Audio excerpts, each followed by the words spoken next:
A névoa pesada de Elm Street não se dissipava menos. Ela se retorcia, como se a própria rua estivesse sonhando um pesadelo febril.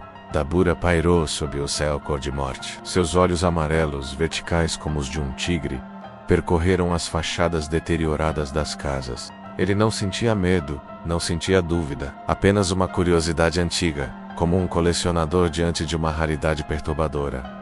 Algo aqui era diferente. Não era um demônio comum, não era um fantasma trivial. Era uma presença que se alimentava de um ciclo, o sono, o sonho, o terror repetido. Algo que se escondia nas dobras da mente, não nas sombras do mundo físico. E Dabura, rei de um inferno tangível, sentiu o desafio. Suas presas brilharam sob o luar inexistente. Ele não viera como caçador, viera como juiz. Lá dentro, nas casas adormecidas, Freddy Krueger sentiu uma mudança no sabor do medo. Não era o pavor doce das vítimas, aquele temor molhado de suor e lágrimas. Era algo seco, impessoal e infinitamente mais perigoso. Alguém estava em seu território. Alguém que não dormia, alguém que não tinha pesadelos para invadir. Fred deslizou para fora de um sonho, materializando-se no meio da rua escura. Sua queimadura era a única cor viva na penumbra. Ele fitou a figura alta e imponente de manto azul, e sua lâmina de deira rangeu quando ele a estalou. Bem-vindo à minha rua, feioso, ele cuspiu, o sorriso esticando sua pele carbonizada. Dabura não moveu um músculo. Seus olhos amarelos fixaram-se em Fred, analisando-o não como uma ameaça, mas como um espécime. Você é interessante, menos a voz de Dabura. Era profunda, sem eco, como se afogasse o som ao redor. Um parasita de pesadelos. Um fugitivo da morte que se esconde na imaginação dos frágeis. Fred riu, um som áspero de pulmões ruins. Eu sou o pesadelo, amigo.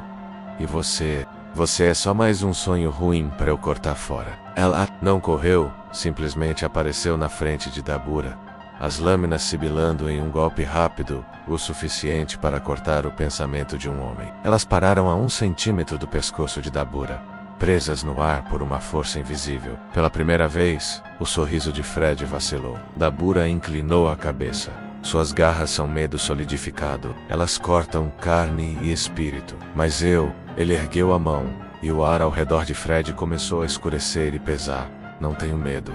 E meu espírito e carne não são humanos. Fred sentiu o chão desaparecer sob seus pés.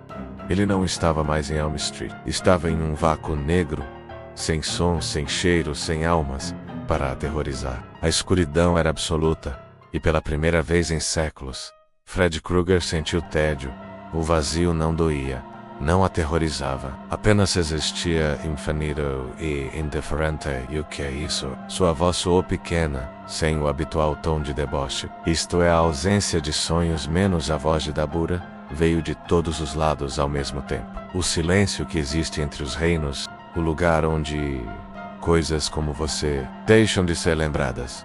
Fred gritou, mas o som não saiu. Ele tentou se agarrar a um pesadelo, a um trauma, a qualquer fragmento de terror para se alimentar e escapar.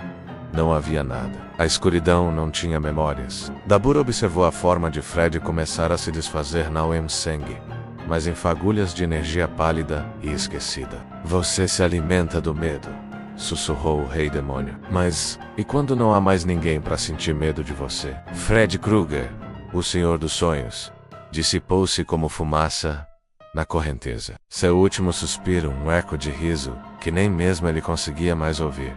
Dabura pousou de volta em Elm Street. A névoa recuava, e as primeiras luzes da manhã começavam a raiar. Ele olhou para a casa número 1428, agora silenciosa e comum. Um parasita havia sido extirpado.